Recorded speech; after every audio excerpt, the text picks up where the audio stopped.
Carolyn Hookman. I'll be guiding you from the control tower. You are now entering training mode. I'll show you how to control your plane and view the HUD in normal mode. I'll begin by showing you how to control your plane. Then I'll explain how to view the HUD. I'll hand the control stick over to you when I'm through with this lesson. Press the Start button if you want to end training mode. Okay then, let's begin. The A button raises throttle and increases acceleration. Pressing the A button at 100% throttle turns on the afterburner. The amount of fuel you consume is dependent upon how fast you accelerate. The B button lowers throttle and decreases acceleration. When landing, the L and R triggers move the plane left or right. In normal mode, the landing gear brakes work automatically. When throttle is at its lowest during a landing, the landing gear brakes turn on.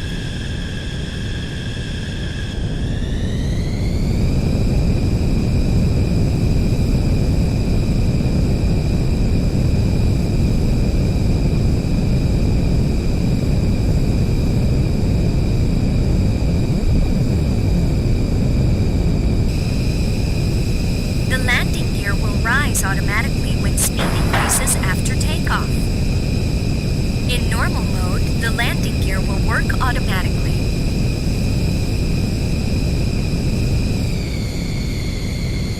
Use the analog thumb pad to raise and lower the plane's nose.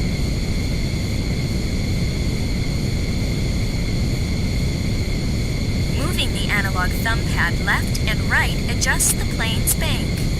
The plane will continue to bank in the direction you move the analog thumb pad. The plane will continue to rotate if you don't let go.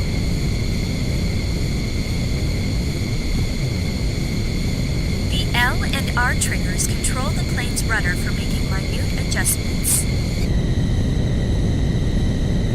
Pressing the digital D-pad up operates the air brake for reducing speed. Each press rotates between on and off. In normal mode, left and right on the digital D-pad switches between three views. Cockpit view is the view from the cockpit. Behind view is the view from behind the plane. Front view is the view from in front of the plane. Pressing the X button when in cockpit view switches to pilot view. The view is returned to normal by releasing the X button. Pilot view is helpful when you want to locate the other pilot's position. The camera zooms to the other pilot when he can be viewed from the cockpit. If close enough to see the other pilot, an arrow will appear showing his direction. At the same time, a round mark will appear on radar for the enemy. Go to the Option menu and check out the other views that are available. There are some views that can only be used during replay.